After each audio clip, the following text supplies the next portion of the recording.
Good morning. Good morning from Los Angeles. How's everybody doing? Welcome to Power Hour every Friday.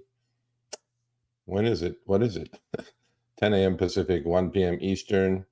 A lot going on this week. News-wise, markets are moving pretty volatile, actually. But we'll break it all down. Before I start, I need to take care of some business, so I have a website, www.sergioavadian.com. I'm going to start sending you all free finance newsletters. So make sure you go and subscribe to the free newsletter on the website. And that's one. Another one is, which I will talk about it later. I have figured out a way for you guys to follow my small Robinhood account trades, albeit on a delay, but it's better than nothing. So yeah, those couple things. Please make sure you go sign up to the free newsletter. All you have to do is put your email in, and you'll get when we send it out, you'll get it. So today we're going to talk about a few topics as usual. Then go to Q&A. Well, no, my watch list and Q&A, right? So hold your questions to the last 15, 20 minutes, and let's go. All right. So, I do talk quite a bit about the stock market. And so if the stock market was a table with 8 legs, a nice dining table, what has happened is that up until the last 2 days, which I will hit upon actually on when I go through my watch list, up until the couple days, the participation of most stocks in the S&P 500 was not there. Advanced decline line was not making new highs. The volume was not making new highs. So that shows that the rally has been concentrated in a few stocks out of the 500. So this chart kind of shows that, but to be perfectly honest, everything went upside down. I mean, I will show you guys the charts. In fact, I talked about that last week, right? The Russell 2000, if this rally is going to continue, I said the Russell 2000 has to participate. It hasn't done anything for 300 days while the S&P is up 35%. Well, we'll talk about that when we get there. So if S&P 500 was a 8-legged dining room table, the fact that only 17% of the S&P 500 is 500 stocks. 17% of 500 is 85. Only 85 stocks have pushed out of the 500 the index to multiple all-time highs and up 35% since last October, actually November. So the table is shaky, right? Now, that doesn't mean it's bearish, right? I mean, the trend is your friend. The market keeps going up. But in order for the rally to continue from here, those 80 stocks or 85 stocks in the S&P 500, which we know 7 out of the 85 is actually the majority of it, which is the Magnificent Seven, which are Apples and Googles and Metas and Nvidias, are pushing this market up, holding it together. So out of the 8 legs, there's only 2 legs left on the table. Now, the only thing that could happen here, which it kind of started actually yesterday with the Magnificent Seven sell-off, and there was massive rotation going into the Russell 2000. If you guys listened to me last week, you would have done quite well, actually. So how concentrated has this market become? Well, just 17% of the S&P 500 stocks have outperformed the index over the last 30 days, the lowest share in at least a decade. As you guys can see on the right-hand screenshot, down to 17%. Look at that chart, right? So whenever the concentration of stocks go to that level, this has never happened, going back to 2015. Things are going to start moving the other way, or better, or S&P has to sell off, one or the other. And percentage is down to 17%. And in other words, only 85 stocks of the S&P 500 have had higher returns than the index itself over the last month. By comparison, the long-term average for this ratio is 49%. right? So we're down to 17. Well, what needs to happen? Instead of market just being driven, or the S&P 500 just being driven by a few stocks, it has to broaden out, right? And when things broaden out, then the rally is actually, is considered more healthy, as opposed to just the few stocks pushing the indexes up. So has that taken place, or is it going to happen? Well, we talked about it last week, and yesterday and today is absolute fierce rotation going on. Doesn't mean those 85 are not going to continue higher, but the percentage of stocks participating in the rally has been very narrow. Now that has to widen out. So excuse me. So I've seen that happen last 2 weeks. I kind of precursor was there already, which I said, S&P 500 versus the Russell 2000 last week. So I hope you guys listened. I hope you guys took advantage of it. And if you did, great. I'll answer the questions later, and I'll, when I'm doing my weekly watch list. The second issue that I want to talk to you guys about today is there is definitely some economic headwinds for the average American. There is no doubt in my mind that it is happening, right? First of all, the CPI report came out on Thursday, yesterday. It went down, actually. It went negative. So inflation, according to the Fed now, I'm not saying it is happening. According to the Fed, it's not that we're experiencing on our everyday life. According to the Fed, CPI is under control. In fact, it went negative, meaning it's contracting to the level at 3%. Now, Fed is saying it's 3%. Do you all believe it's at 3%? I don't think so. I think it's a lot higher than that. There's data out there that proves that. But, the CPI is figured out in a very kind of a weird way. I'm not going to, discuss what the Fed is doing right or wrong. I've said my piece on that multiple times over the last 8 weeks that the channel has been around. So CPI was good, but today PPI, Producer Price Index, came out, and that did not confirm the CPI. Basically, CPI and PPI are running around 3.5% per year. That has been the case for the last couple of years now, right?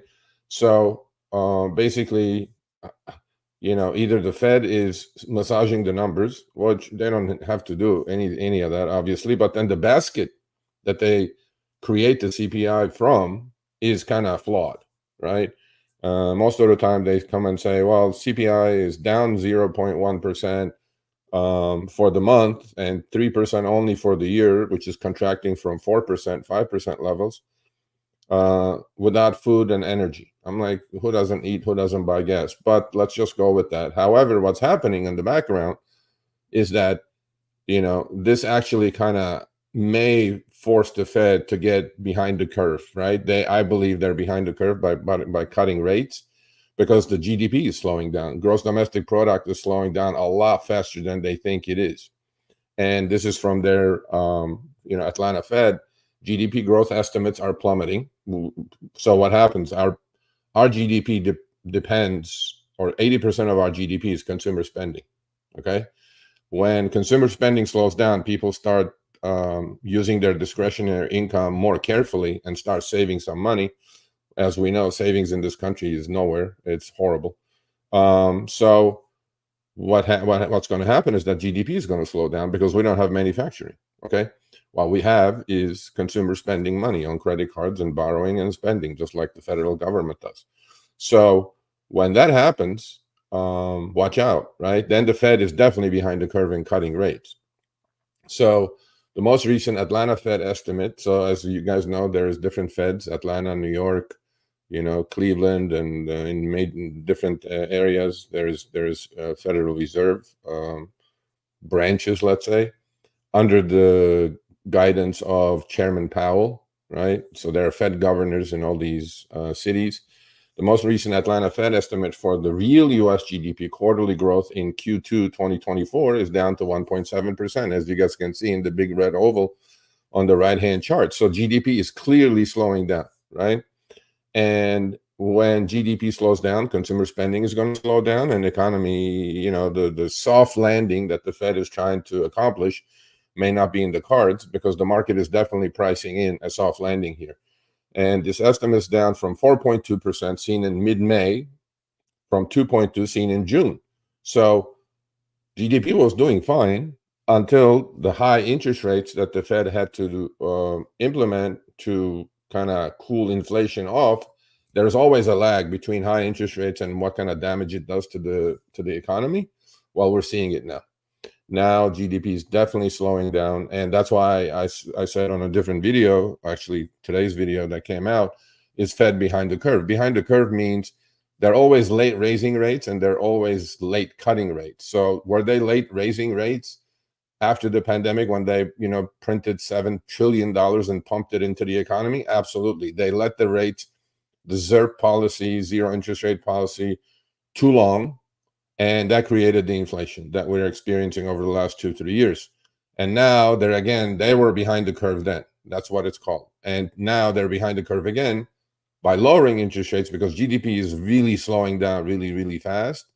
And but the Fed is saying, no, we're going to wait until inflation is down to 2%. If they wait until inflation is down to 2%, we may be in a full-blown recession. But that's why I'm calling him behind the curve. However, after yesterday's CPI report, the likelihood of Fed lowering rates earlier than November, because they had said they're going to do it only once this year. Actually, it may be twice this year. They have to start cutting rates. The other thing is, our debt, right? 35 trillion, which is going up a trillion every 100 days. The servicing of the debt, actually, as of today, I couldn't put that in yet, but I'll talk about it next week.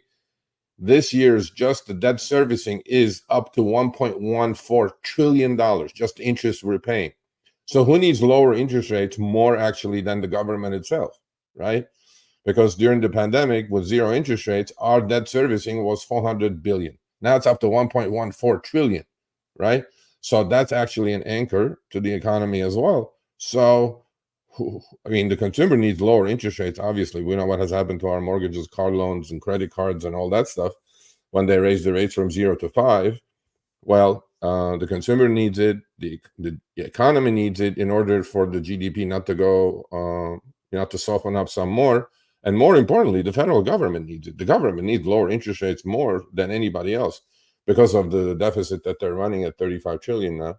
This estimate is down. So if this estimate turns out to be correct, which, again, this is from Atlanta Fed, this is only one section of the country, because other sections may be just kind of, leveling the GDP estimates to a higher level. If this estimate turns out to be correct, it will be the second consecutive quarter of GDP growth below 2% after Q1 2024 GDP of 1.4, as you guys can see on the right-hand chart. So economy is definitely slowing down.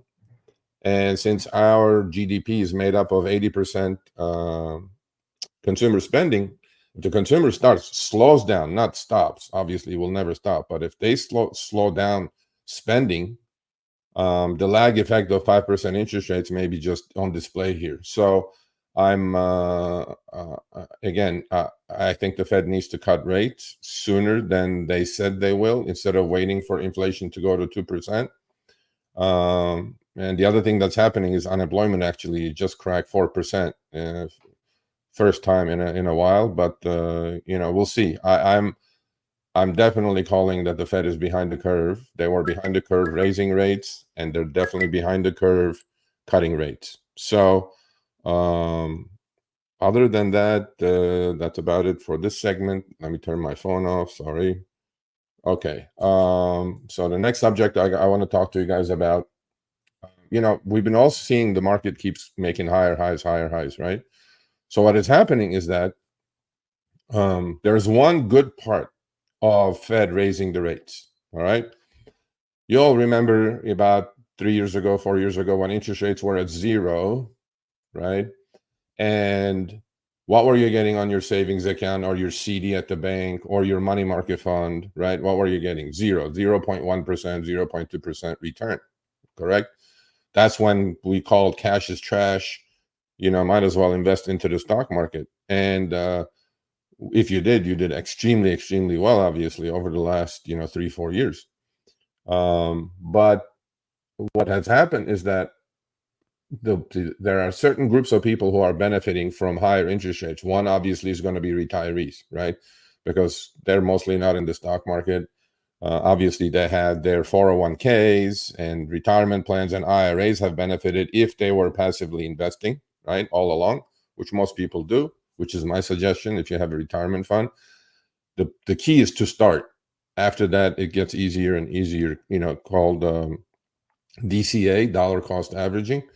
You're just basically putting money away every month, whatever you can afford, and then don't touch it. But what has happened is that the money market started earning a lot higher interest rate as well. So the money market funds, if you look at the stock market keep going higher, it's mostly institutional at the moment. The bulk of the money has not even entered it. So we keep track of money market fund totals since 2017. That has been going up, so higher interest rates. I mean, today, if you have a brokerage account, your money is in the money market, you may get up to 4.5%, 5%, or in some high savings accounts, right? So your return is better. However, inflation, is eating certain part of it out, but still you're getting a net positive return, as opposed to when the interest rates were at zero, you weren't getting it, you were at negative. So inflation was eating into your savings. 51.2 billion flowed into these money market funds in the week ending July 2nd, which is right there with circled with a red. And since the Fed began hiking rates in March 2022, 1.6 trillion has flowed into money market funds. So where is this money coming from? Obviously, it could be from paychecks, it could be from other investments, or obviously people who had savings, are shifting the money into money market funds because the returns are, 4.5%, 5% now. And so there is some talk that when Fed starts cutting rates, the return, this type of money, 6-7 trillion, which is a massive amount of money, may go into the stock market, and the stock market may will keep going higher. Time will tell if that's going to happen. But when the Fed starts cutting rates, obviously there has to be a negative effect on people earning interest on their cash. So the market is currently pricing the stock market is currently pricing 2 rate reductions in 2024. It used to be 1, now it's up to 2 after the CPI report, with the first one happening in September. So if the rotation, when the Fed starts cutting rates, and if the rotation of the 7 trillion, and not all of it is going to go in there, but even if a quarter or half of it goes in there, which it may, the rotation of this capital back into equities could drive the stock market to all-time highs, which is true. My bias is not that positive on the market, but you have to trade what's in front of you. And to me, this may be a saving grace for the stock market to kind of hold itself together here. But then, time will tell again on this. But it's a good sign that there's so much cash sitting on the sideline for the market. So that's, even if the market pulls back a little bit, there's going to be support. People, are not going to earn 4 or 5% on their money market rates, and Fed starts cutting rates, automatically the rates on these money market funds are going to go lower, interest rates, and people have to create some sort of ROI or return on investment, and they will take the money out of that and then maybe put it in the market and may hold the market, or the pullbacks in the market won't be as severe as people are saying. People are saying crash and stuff like that. Time will tell how that's all going to work out. But as I always say, trade what's in front of you. Don't guess. The next topic I'm going to talk about, I talked about this last week, and the housing market is holding itself together because people are not selling, because they don't want to get rid of their 3-4% 30-year fixed rates.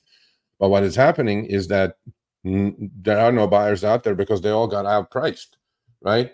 Believe it or not, housing median home price in the U.S. is $400,000 now. And in order to sustain a mortgage on that, even if you put 20% down, is completely unaffordable. And I talked about the affordability index last week, and I'm continuing with that subject this week. The new median price is at $400,000, and median new mortgage payment now requires 41.4% of the median U.S. household income. Well, first of all, when that happens, there is something called LTV, loan to value, right? When I had a mortgage company, we always looked at LTV, right? So that means you may have to, and the rule of thumb is LTV should not be more than 30%, okay? Uh, and but then if you're requiring 41, almost 42% of your household income just to pay mortgage, another rule of thumb is that you should be right around 25 to 30% of your household income should go into your mortgage payment, as opposed to 41, 50, 60% sometimes, right? Well, when that happens, our affordability index gets worse and worse and worse. So to put this in perspective, even at the peak of 2008 financial crisis, this metric topped at 39.3%. So what does that mean? People's household incomes have not risen or kept pace with inflation that we're facing, right? Who's making, 5% more every single year? I don't think that has happened to paychecks. So, but home prices have gone up tremendously. Median home prices hitting 400,000, right? And the fact that interest rates have gone up from 0 to 5%. Mortgages, our 30-year mortgages went from 3.5% to 7% now. So completely unaffordable picture that I'm looking at. But now, due to the household incomes not keeping pace with anything in this country, to be honest with you, now you're supposed to spend close to 42% of your household income just to pay your mortgage. And when I say household income, it could be one earner or two earner. But imagine if you're a two earner and you're paying 42% of your household income to just service your debt, which is the mortgage. And if you get a 30-year mortgage, we know the first 20 years you're basically paying interest. Very little is being reduced from your equity. I mean, very little is being reduced from the mortgage amount in principle, right? So what is happening here? If you're going to buy a house today, number one, is super unaffordable. And then what's going to happen is that the banks are going to require now for you to put more money as a down payment, right? So if you're getting into a median house at 400,000, if it was 20%, now that when they look at your LTV, they may say, no, you got to put out 25%, right? Not because housing prices are going to crash, but then they look at LTVs, they look at many different things when they put a mortgage out, and the affordability index is completely upside down. And this also says that people have to now stretch to use more of their income just to have a roof over their head, and that's not looking good to me anyway. On a post-tax basis, new home buyers are spending over half of their annual income on mortgage payments. I mean, if you're in that situation, if you're a two-income household and you're spending over half of your income on mortgage, okay, if one of you loses a job or something happens, health scare, whatever it is, you're going to lose that house. So, buying a house at the moment may not be the best thing. It's unaffordable to start with, but then even if you do stretch yourself out just to get a roof, to be a first-time homeowner, or upgrade or downgrade your house, be really, really careful with that. Make sure that you're not spending 50% of your income on your mortgage, because as we know, the other expenses don't stop. Bills keep showing up. Even renting a home now costs over 30% of the median household income in the US, which is crazy to me, right? Before, people used to buy homes because renting, it was much better than renting. At least you just own a home and then you're creating equity for yourself over long periods of time. Now, rents have gone up so much, right? And this is all fueling inflation, okay? Rents have gone up so much that, so if you're a single person looking for a single and 30% of your income is going to rent, I mean, it's a pretty shitty situation, to be honest with you. Last time housing affordability was this bad, interest rates were nearly 20%. Yeah, I remember that. That was in 1978, 79, when Federal Reserve Chairman Paul Volcker was around, and we let the inflation genie out of the bottle. He had to raise the rates to 20%. No joke. So, people don't have a way of looking back in history. I mean, you need to, in order to understand history, you have to look back and then put a bigger picture with a bigger magnifying glass once in a while. Simply having a place to live is becoming a luxury. I agree with that sentence completely. So, I mean, if you're out there, starting life as a couple, college graduates, both decent jobs. Be careful. Do not stretch yourself out. Don't put 42, 43, 50% of your income post-tax basis just to pay your mortgage month after month after month. So that's that topic. And one other thing that I'm going to hit upon is there was a really good article. I really enjoyed this article, so I want to share it with you. I mean, Fortune has a way of putting a stop into some silliness that's going on in our world. AI is effectively useless. This Will Daniel says it's created a fake. It's created a fake it until you make it bubble that could end in disaster. These types of articles get the clickbaity feel about them, but the other thing that is happening is that obviously we know what's happening to Nvidia. Obviously we know what's happening to all these mega 7 stocks. They're all mentioning AI. I am not a IT person. I understand what it is, and I, just like all of you, I follow it closely. And is it going to be beneficial to humanity? Is it going to make things a lot easier for the average person? Is it going to cost jobs? Is it going to eradicate pretty much every mundane job that exists? Let's say you're a receptionist at a law firm. Well, is AI going to replace you, right? Or you're a journalist. You write for a media company. I mean, we know large language models like ChatGPT can write probably better than most of us these days. So there is no avoiding the hype surrounding AI these days, right? We all know that. Promises of new developments like personal robot assistants, miracle cancer cures are ubiquitous as executives take their opportunity to emphasize their AI chops to enthusiastic investors, right? So now Apple is saying they're going to come with an AI phone. Of course, stock went up like 30% to $3.5 trillion market capitalization. Now, we know what has happened to Nvidia, $3 trillion market capitalization. I mean, this gentleman is just questioning that. Is this the next bubble? Is it to fake it until you make it? Because even I listen to other earnings conference calls. Even companies who have nothing to do with technology, they just put AI in there. Just if you read every script, AI is mentioned at least 5, 6, 7 times, right? So James Ferguson, he's a UK-based macroeconomic research firm, fears AI is exuberance, right? You remember one of our federal chairman said, this was in the 80s, it was irrational exuberance. He goes like, yeah, this may be one of those cases. And the dot-com era, that's when he said it, when, we remember in 2000, obviously, what was going on. And look, I'm not going to agree or disagree. I think AI ultimately will cost a lot of jobs in the US. Is it going to be, is it the fanfare? Does it deserve the fanfare? Obviously, look, stocks are going up. You would have made fortunes if you kind of tagged along over the last couple of years of the AI boom. Is it what they say it is? I don't know, because I'm not an insider. Am I using AI already? Yes, I am. Like on this channel, for example, I create all my short videos, 30, 60 second or less, with an AI tool. And if I had an editor, I would have to pay him $20, $30 per video. Well, this thing can do 30 videos in less than an hour, okay, and schedule it up there for $19 a month. So is that editor going to lose his job because of AI? That tool exists already, right? So I'm going like, if that's going to be the case, what job is safe? We know about trucking, right? Trucking is massive in this country. It's going to be all autonomous vehicles. Well, they use AI, right?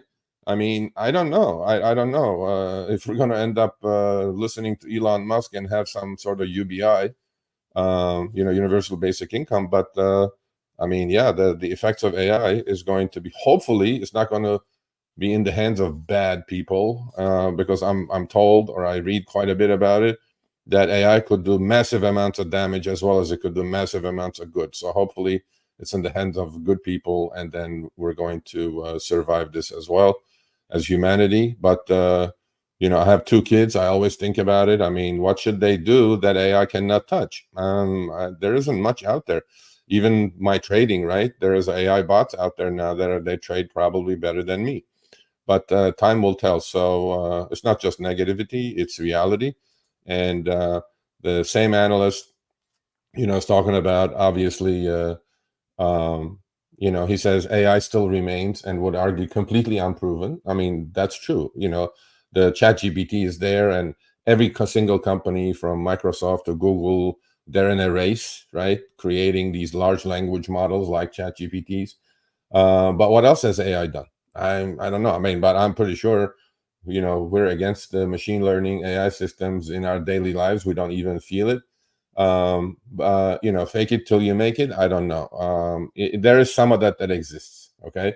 The other thing that AI is going to do, by the way, is that it's going to create massive demand on energy. I mean, these GPUs and these machines, these supercomputers that they're creating with NVIDIA chips, need a lot of power to run. These are all supercomputers, right?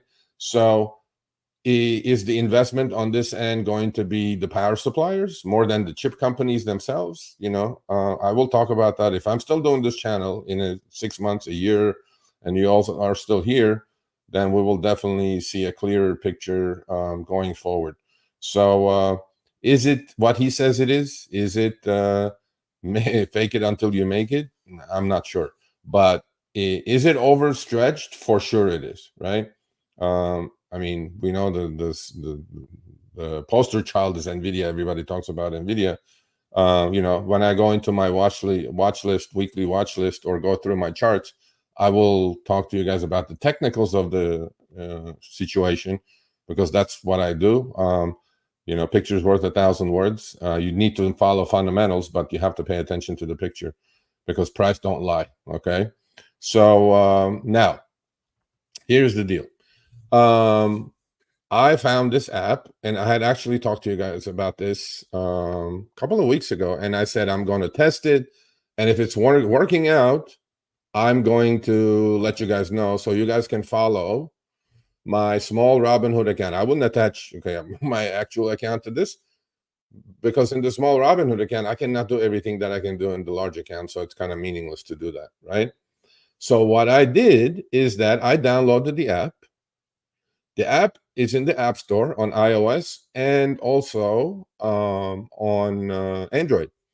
It's called After Hour. Now, you guys are going to say that sounds like, it's like a bar or something. No, it's not. So After Hour is like a Reddit, but on Reddit, there's a lot of fluff, meaning people just put, oh, I made $1 million. Look at this, look at that.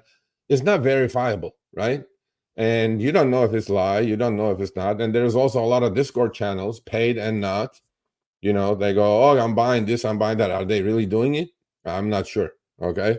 So this app is called After Hour. So what you have to do, if you want to follow my trades, albeit with a small delay, probably a couple, 3 hours, right? But I am working on another way of letting people know what I'm doing immediately on a live basis, but that's going to take a little bit more research. But for now, I think this is pretty cool. So what I did is I downloaded the app. Okay. Then do you guys see my name on that app? The app is called After Hours. So first you have to download the app. Then you guys have to create an account, obviously, which is just like any other app. And then you have to follow me to see my account. So what I do is, because it's full transparency, right? I attached my Robinhood account to the app. You guys see the check mark next to my screen name? My screen name on the app is Serg8 Stock, SERG, the number 8, STOK. I thought that was kind of cool that I'm eating stock, right? And there's a check mark. Check mark means I verified, and for some reason, 13 people already followed me. I'm not sure if it's my group or from the app itself. So what it does is it shows my positions and it shows my equity, right? The value of the account. So you can follow me live. So if you download the app and search for Sergio Stock and follow me, you'll be able to see what everybody else is seeing. And you'll be able to follow me with my Robinhood account, because once a week, I put up the Robinhood account on Power Hour. Well, now you can follow me. Like these were my positions yesterday because my account went up 44% yesterday because I was short the market, but I already cleaned it up. This is delayed, obviously, but then if you clicked on it today, you will see something completely different. So if you guys want to follow me, this is one way of doing it. Free, obviously. The app is free. Following me is free. I went through the trouble of attaching my little Robinhood account to the app and verify it. Verify it means Robinhood and this app are talking constantly, right? So this app is pulling data from Robinhood. So when I buy something, you'll see something different. When I sell something, you'll see something different. My equity is going to move up and down. You guys will see. I thought it's a pretty cool app. And so if you guys want to follow me, do it. Go download the After Hour app and find Serge 8 stock, SERG 8 stock, and then you can start following me. So I thought it was pretty cool. And then that's the news. And this is, my small Robinhood account. I started with $1,000. As of last week, it was at 2808. This has been about 8 weeks, I think. And as of this morning, before I think 9 a.m. Pacific time, I was at 3,086. So up another 7%, 8%. And I have open positions, but then this is just the equity amount, right? And so it's a triple. Well, that's pretty good. 1,000 to 3,000, almost 3,100. I think it's pretty good in 8 weeks. I think it's phenomenal, actually. I wish I did that with $1 million, but then it's really not that. It's not easy to trade these small accounts, by the way. So that's the update on that. And other than that, yeah. So go download the After Hour app. Go to my website, www.sergioavedian.com, and sign up to the free newsletter. You'll start getting it, hopefully. I've been saying that for 10 days now, 2 weeks. To get a newsletter out. I'm trying to figure all this out, how to do this with as little work as possible for myself, because as you guys know, I have other responsibilities. I have a family. And the other thing is, please, if you're not subscribed, subscribe, number one. Please spread the word. I think I'm doing really, really good work. I'm being at least honest about everything. It's my thoughts. You may like it, you may not like it. I'm not getting into politics, which I don't need to. It's mostly finance, which is my background for 30 years. And I think you guys will learn quite a bit. And so with that said, let's add my account to this. Okay, so let's do that. So I'm going to obviously show you guys my account. All right, so here we are. I am market keeps going up, right? It's up 239 today on the triple Qs, 63 points on the S&P. So let's start with the typical triple Qs. Give me 1 second. And okay. So what do we do? Let's go through the usual suspects, triple Qs, right here. This is the daily chart. So yesterday, market took a dump, and today it's coming right back. The uptrend is still intact. Here's the uptrend. Short-term uptrend, medium-term uptrend. I'm highlighting the uptrends. You guys need to be drawing these lines on your own now, because if you bought the books that I recommended on technical analysis with John Murphy, you should be comfortably drawing these lines. It's a long-term uptrend. The market's above its 20-day EMA, exponential moving average, 50-day EMA, not even close, and 200-day EMA, which is way far away from where it's at. So trend is still intact. We had a swoon yesterday after the CPI report. A little profit taking came in, but it seems like that's getting negated completely. I talked about bearish divergences. I'm circling it. There is definitely bearish divergences taking place, but those take a while to if you're reading your technical analysis books, you guys would know what that means.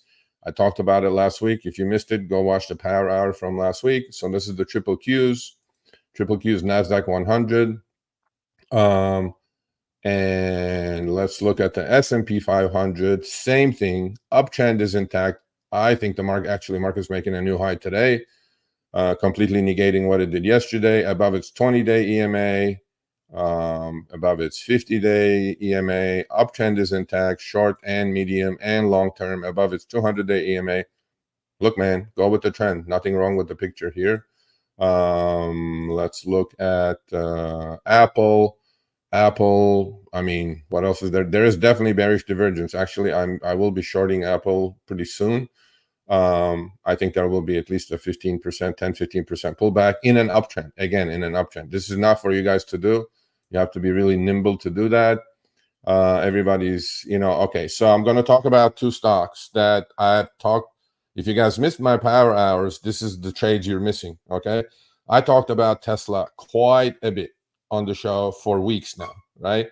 And forget this last piece that took place. So I'm circling right here. I said stock is going sideways. You guys can go check the power hour because it's all public record now. I can't take any of that back. And I said there is a bull flag that's being established. If the stock breaks out about 185, 190, you guys need to be on it. And forget the news, forget the catalyst, forget any of that stuff, okay? And I told you guys I bought the September $250 calls. I had bought them at $5. I sold them anywhere between $28 and $30 each. Think about it.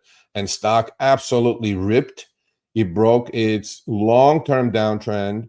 It absolutely ripped. Yesterday, there was some news that they said, well, supposedly all this move came from the catalyst of Elon Musk announcing the robotaxi August 8th. Well, he said, no, now it's going to be October. Okay, that's expected, right? But what has happened is that if you did the trade, you did the trade. You're good. You made your money already. You shouldn't be even in it yesterday. And today it's kind of wiping out because yesterday went down about close to 8% after that news. But then it's coming back a little bit now. On any pullback to 225 to 230, the Tesla is a buy. Technically, now we're just talking technicals. And I've been talking about Tesla for 6 weeks now. And I said, patience, patience, patience, patience. But when it broke out, you guys should have been on it. If you've been following me, you guys should have been on it and made a ton of money. The next one was AMD. Again, you can go back to the previous power hours. I've been talking about AMD also as long as I've probably been talking about Tesla. These are the setups that I really, really love. Stock is going sideways. When it curls up, when it breaks out, you have to be on it. And I had my resistance lines drawn already. And there was one here at 166. Again, go back to the previous power hours, go to the last half hour of the shows, and you guys will see what I'm talking about. And I had my support lines drawn. I'm highlighting it.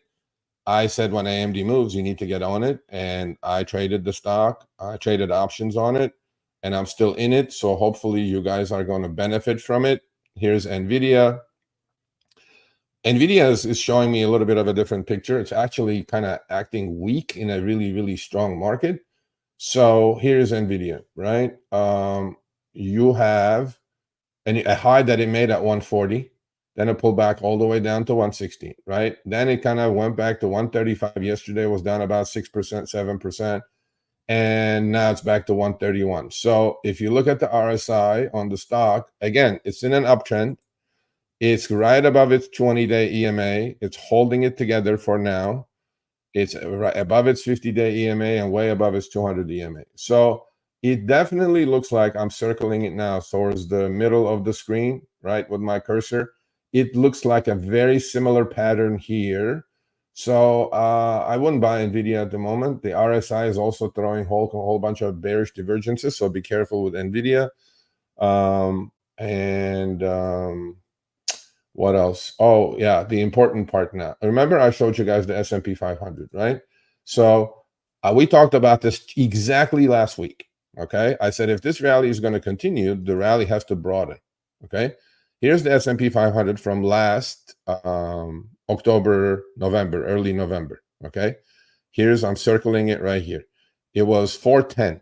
Now it's 563. That's 150 handles or 150 S&P points. That's like over 35, 37%. While S&P was doing that, the Russell 2000, which is a much broader index, which I talked to you guys about, and the symbol I said is IWM.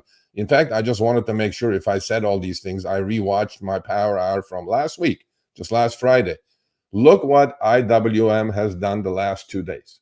Okay, so S&P 500 bottomed and Russell 2000 bottomed exactly at the same time. Okay, last November. This is only like 6-7 months ago. And then they both went up. Then Russell 2000 since December, middle of December or late December of 2023, all the way to now, 7 months, 6.5, 7 months, has been going sideways, except though the last 2 days. Okay. So let me draw the lines for you guys live so you guys understand what I'm talking about. Finally, the Russell 2000 stocks versus 500 stocks are outperforming just those, the 8-legged table. Remember what I told you guys at the start of this show? If a table was S&P 500 was a table with 8 legs, it's only standing in 2 legs. While no longer Russell 2000 is participating, so the rally is broadening out. And if I were to draw, that's the resistance line, but there are many. Here's a couple more. Resistance line right here. It's all breaking out. Okay, so on any pullback, the Russell 2000 index, IWM, should be bought before the S&P 500. You guys can see on the upper right-hand corner, I'm circling with my cursor. You guys can see what happened here. The index was about 200. In a matter of 2 days, it's at 215. 7.5% gain in an index is massive. That means more stocks are participating. And I think this is going to be the story going forward. I think S&P 500 may go up a few more percentage points, but percentage-wise, IWM, Russell 2000 is definitely going to outperform the rest of the world. So let's go through a little bit of different charts, my watch list, and then I'll answer the questions. Give me 1 second. Let me put an order in here.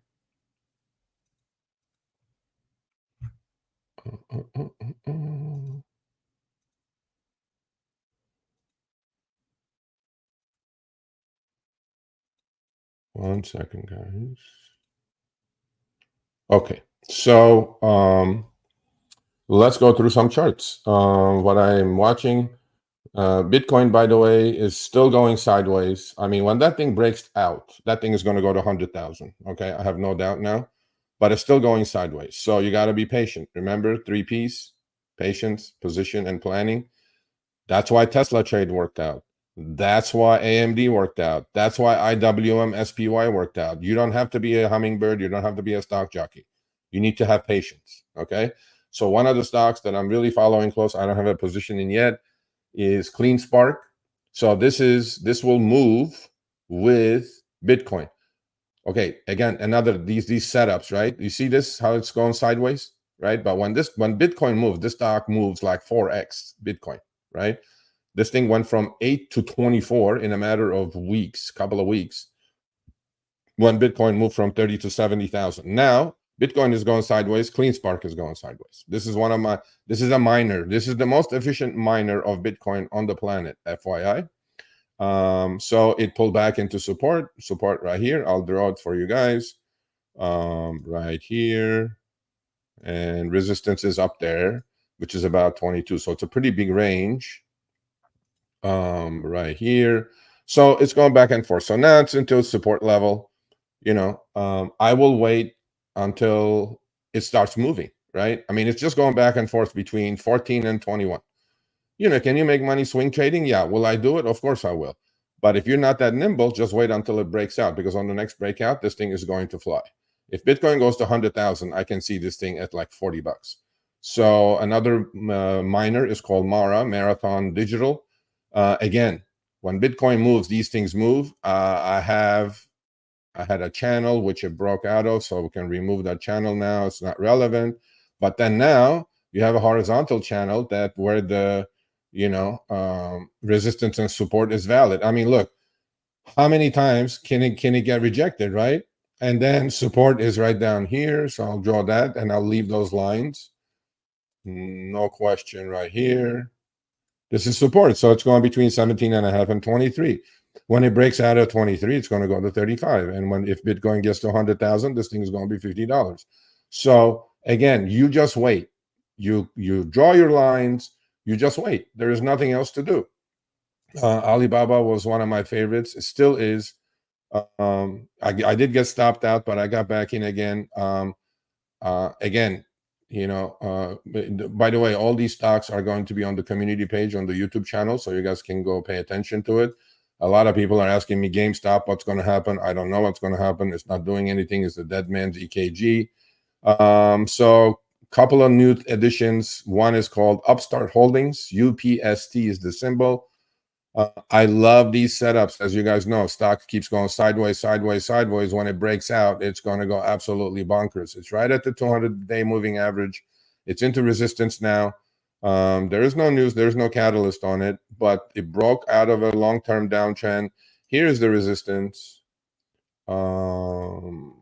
Here's the resistance right there. It's right at resistance. At the 200-day, above is 20 EMA and 50 EMA. You just got to wait. And here's the secondary resistance. So if it takes out 27.5-ish, and if it takes out 30.5, it's going to fly. But you guys need to wait, just like AMD, just like Tesla. No need to anticipate a move.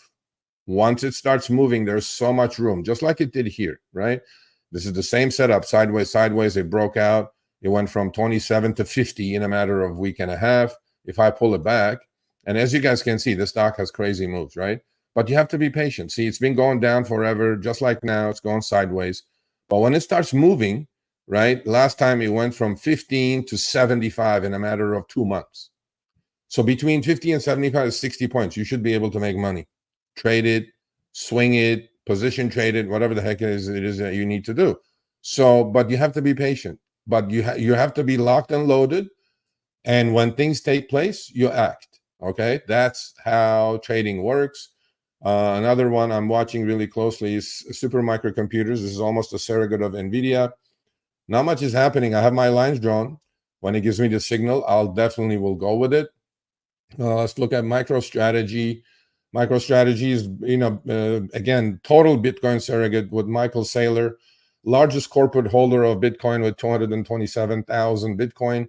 Well, again, look, you need to take advantage of these moves. When Bitcoin went from 30,000 to 70,000 or 72,000, this stock went from 500 to 2,000 in a matter of a month and a half. So if you can't make money in there, then trading is not for you. Or, this is not a buy and hold thing, obviously. You need to trade this, right? And then when Bitcoin pulled back from 70,000 to 50,000, stock dropped from 2,000 to 1,000. That's 50%, right? But this thing moves like this is like a turbocharged version, or, this is definitely a much faster version of Bitcoin. Now, if you don't want to mess with that, you can go and obviously buy Bitcoin ETFs, which is, by Fidelity and by BlackRock these days. But I like leverage plays in these. And, again, stock going sideways. I have my lines drawn, support in green and resistance in red. And I'll act when things start moving. Another stock I talked about last week, again, I checked it, Rivian. Okay, Rivian is like Tesla, another electric company. The day they received a $5 billion investment from Volkswagen, stock went from 12 to 16. Then what does stock do usually? They go sideways and then they break out, keep going, and look where we are. I do own the stock. I bought it about 14.5. It's about 18.5, and I will hold it. It broke a very long-term downtrend right there. Now today it's breaking that downtrend, which is impressive in itself. And on any pullback, Rivian should be bought. It's above its 200-day, above its 20, above its 50. Beautiful chart, but you need to wait. I didn't pay 12 for it. You could have said, well, Serge, you missed the low. My intent, it was 10. Now it's 18, Serge. I'm like, yeah, so what? So what? If I bought it at 10, and if I had inside information that Volkswagen was going to give him $5 billion, I would have bought at 10. But nobody has that information. But what happens is what you do after the information comes out. What you do is you be patiently waiting. A little bit of profit takers came in, and then stock will keep moving. And you need to understand that moves like this don't happen over like a day or two unless it's a pump and dump. And Rivian, billion-dollar company, is not a pump and dump, obviously. Another stock, I talked about it last week, was um, uh, Zillow Group, right? If they cut the interest rates, real estate will pick up, and it should be good. And you can tell already. I said, "What? You go watch it again." I keep saying it, but don't say you didn't tell us and this and that. I'm giving you guys what I'm watching, what I'm trading in my big account, small account. Now that you can follow the small account, it gapped up on good news. It pulled back into the gap. These are all technical things that I'm talking about. You guys should be familiar with this. If you bought the books and read it, these are simple trades. 45 to 50 already. One of my favorite looks. One of my favorites I've been talking about for I don't know how long now. Probably a month and a half now, right? Carvana, right? Here it is, right? New all-time high. I started talking about Carvana. It was 130. Pullback, I said to 100, I will buy, which I did. Stock hit 99. Pulled back to its 50-day average. Hugged it a couple of times, and then on its way to a new high. Look at this chart, right? You have consolidation periods and new highs. Consolidation periods and new highs. This is higher highs, higher lows, higher highs, higher lows. That's called an uptrend, which is this thing right here. Nothing wrong with this picture. You trade these things. You wait for the pullback to come into support. You buy the stock. You draw your lines. You're ready. You're automated. You know what you're doing already. You don't think about it. And then you put your stops. And if it doesn't work, it doesn't work. It's not a guarantee, obviously. But in most cases, it will work. And here's one last one called end phase. You guys must understand the power of technical indicators and technical analysis, okay? I had this line drawn on end phase, which is solar panel equipment maker, for months, right? Okay, it's going inside a channel. Do you guys see this? It's going on the top end is 140. On the bottom end, I have two support lines drawn. It's at 95 to 100, in that range right here. I'm highlighting them now, right? Every time stock goes to 140, it sells off to 95 to 100, then goes back to 140, gets rejected, then goes back down to 100, then goes back to 140, gets rejected. Then as early as last week, it was down to 95 again last week. I said it's into support. For a good trade, it's valuable to look at these things. Well, it went from 95, now it's 118. That's 23 points. If you traded options, if you traded stock, that's 20%. If you traded options, it's probably like a couple of 100%. So all I'm saying is that technicals work. Okay, a lot of people say it's voodoo, and a lot of people say this. No, just have your lines drawn and trade what's given to you. If the picture is right in front of you. You don't have to be a genius to do this, right? But you have to understand the lingo. And I'll put out, let's see, what else? Yeah, that should do it. I mean, Upstart is definitely something I'm really paying close attention to. This looks a lot like AMD. It's not the same company, obviously, but these patterns, sideways, sideways, sideways, starts moving. You got to get on it when it's breaking out, just like it did with Rivian, just like it did with all the other ones. So I'll put up these on the community page on the YouTube channel, and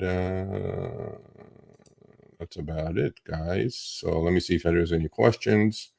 I'll be happy to answer it. Yeah, that IWM trade was absolutely a beautiful trade.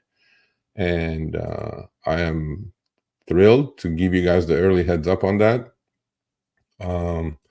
So let's see if there's any questions. I don't even know how many of you are here at the moment, but hopefully there are some questions. There are 8 of you here. Okay, can you guys like spread the word that there's this guy that kind of knows what the heck is going on? So we'll have like 100 people watching live, because as you guys know from the other channel, I'm used to 500 people watching live. All right, so let's go to the questions. Hi, Sergio. Remember they raised rates when Trump was president, and Trump called them a bonehead. Well, I mean, you look, Federal Reserve job is appointed by the president. So if Trump wins this time, I don't think this guy's going to survive. Powell, I don't think he's going to be the Fed chairman because his time's going to be up as well. If Biden wins, I'm pretty sure he's going to keep his job. So Ryan says, hello, hello. Miles, hello. Michelle, hi, Michelle. How's it going? AI, okay. Double A says AI is definitely, yeah, a job killer. It will be bad in the short term for the workforce to learn new skills to find new employment. I agree. But that is like with everything else, right? But this AI thing is, I think, uh, I don't know, once in a couple 100-year kind of a thing. I'm equating this AI to, to the internal combustion engine going from steam engines, right? Electricity. Like this is supposed to be that big, okay? So the new workforce will have to have an education to. Yeah, it's going to be tough. AI. There are some jobs that like AI probably won't take over. Like let's say if you're a contractor, you're building a building, or a plumber or an electrician. I don't think AI is going to go rewire a house. You know what I mean? So people doing things with their hands, I think, are going to be in demand more than anything else. But AI will continue to learn and be more intrusive. Yeah, I agree. I mean, we're already seeing it, right? What it's doing to the journalistic community. A couple of my good journalist friends got laid off from LA Times and Business Insider because they're using AI. How much should I buy for CLSK? That's up to you. I don't know what your account looks like. I don't know what your budget is.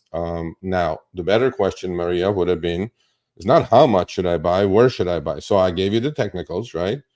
I didn't say I own it. What I'm going to do, okay, when I see it fit, when it starts moving, okay, I'm going to buy the August $20 call options.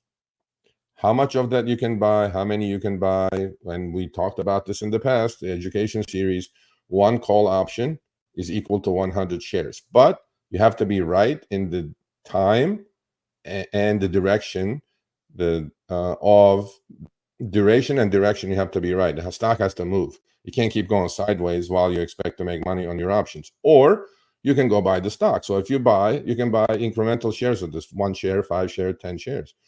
If you buy the stock, then you own the stock. There's no time decay. There is nothing you need to worry about. So I don't know how much you should buy because I don't know your okay. Do says, where can I community pages on the YouTube channel? When you go to the YouTube channel, it'll say like video, it'll say shorts, it'll say live. There's a line there, right?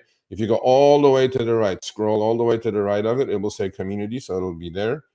Will you trade options? Yes, I will trade options on UPST if it breaks out. Vic G. Scalping suits me, says do or do. Any good way to find stocks to scalp? Well, I gave you how many? 10? 10 stocks. You have to have a scanner, obviously, but I don't need to scan. I mean, these are major stocks we're talking about, major indexes, S&P 500, Triple Q, NVIDIA, Apple. And I mean, if you're a scalper, I don't know if you're a day trader scalper, but if you are, welcome to the channel. I mean, I'm not a day trader. I will not trade. I day traded. It's not for me. I like swing trading and position trading. I like to take points, multiple points, like Carvana. I've been trading Carvana for the last 6 months since it broke out at 50. It used to be as low as 4. Okay, now it's at 130. To me, the price of the stock or the underlying asset does not make any difference. It's percentages. If a stock is going to move 10 points, I'm anticipating it on a breakout to move 10 points, then I'm going to trade accordingly. I'll trade the options or the underlying stock. So yeah, scalping is good for you. Good for you. Do what you need to do. You can scalp futures, you can scalp options, you can do zero DTE, zero date, expiration options. I mean, look, a lot of people do different things. I have figured out what works for me. And okay, so I've been scalping with fake money, and consistently I'm up 25% daily. Maybe I should give you my money for you to trade. Now, I'm not against paper trading, okay? But in paper trading, there isn't really any emotions because you can't lose anything, okay? I look at that as, getting in a race car on a simulator versus getting in an actual car, because then you can hit the wall, meaning the damage will be a lot more. So when you put your own money on the line, what I would suggest for you to do is, if your paper trading is doing so well, okay, open a small account and let's see if you can get that 25% daily. Is it 25% daily? Because if you're doing 25% daily, you're more than doubling your account, whatever it's worth. It could be $1 million, or it could be $1. You're getting 125% return on a weekly basis. That's 500% return a month. That's 6,000%. If you are really that good, you should have a hedge fund of your own, and then people will give you billions of dollars. Again, I'm not against paper trading, but when you do start trading with real money, emotions will get involved, fear will get involved, greed will get involved. I haven't seen too many people who paper trade, day trade, or scalp trade, and are able to duplicate that with real money.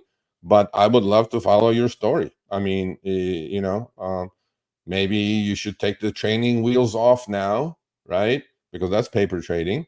Once you take the training wheels off, you will find out how good you are. I mean, I congratulate you. I'm glad that you were paper trading.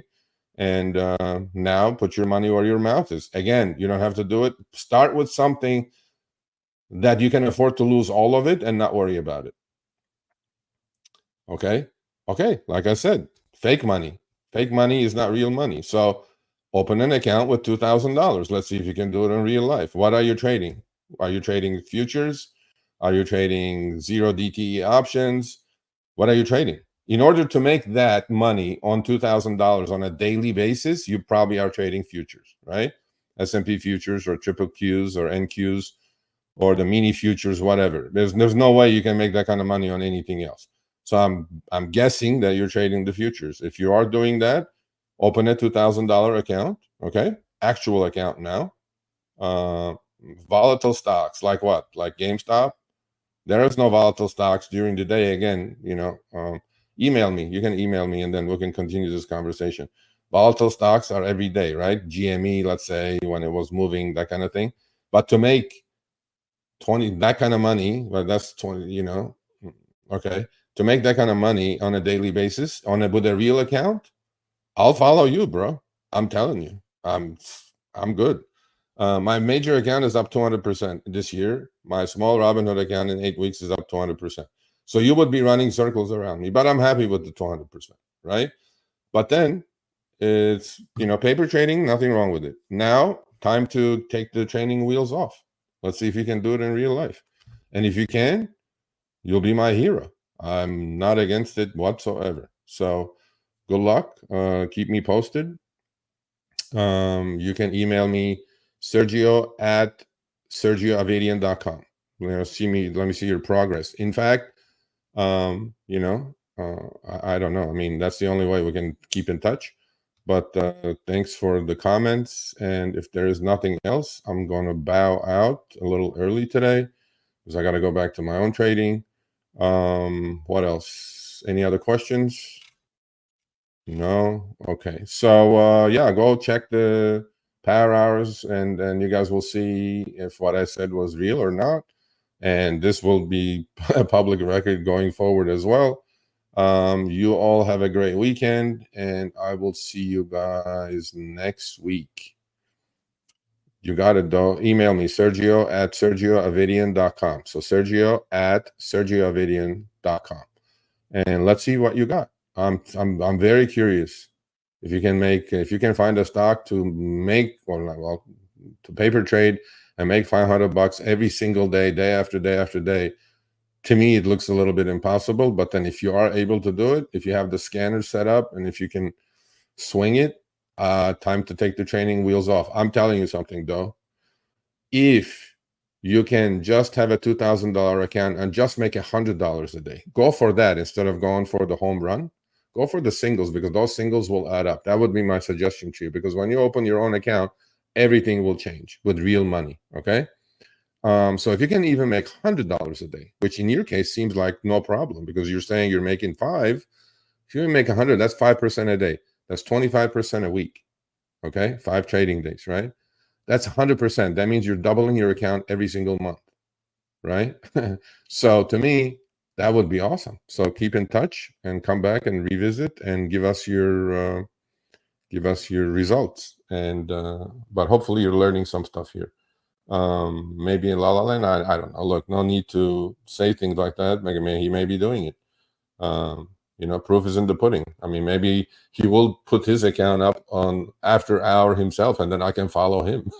I mean, for God's sakes, I would like to make the same amount of money. I mean, I'm fine, but I'm saying I think it's commendable that he's paper trading. He's learning, hopefully. But the difference between paper trading and actual trading is a night and day, because you have no risk. Like, you can blow the whole paper trading account, and then you'll have another couple $1,000s set up in your account the next day. But when it comes to real money trading, it's tough. It's a lot tougher than a lot of people give it credit for. So what's up, Steve? How you doing? So with that said, I'm gonna end this. You guys have a great weekend. Be safe, stay healthy, and I will see you guys next Friday. Don't forget to go to Sergio, www.sergioavidian.com. Sign up to the free newsletter, which will be going out shortly, hopefully. I've been saying that for 10 days, 2 weeks actually. I have a lot to do, but I'm trying to squeeze all of this in my life, and it's all about delegating stuff. So it will start going out. You all have a good one. I will see you guys next Friday live on Power Hour, 10 p.m. Pacific, 1 p.m. Eastern.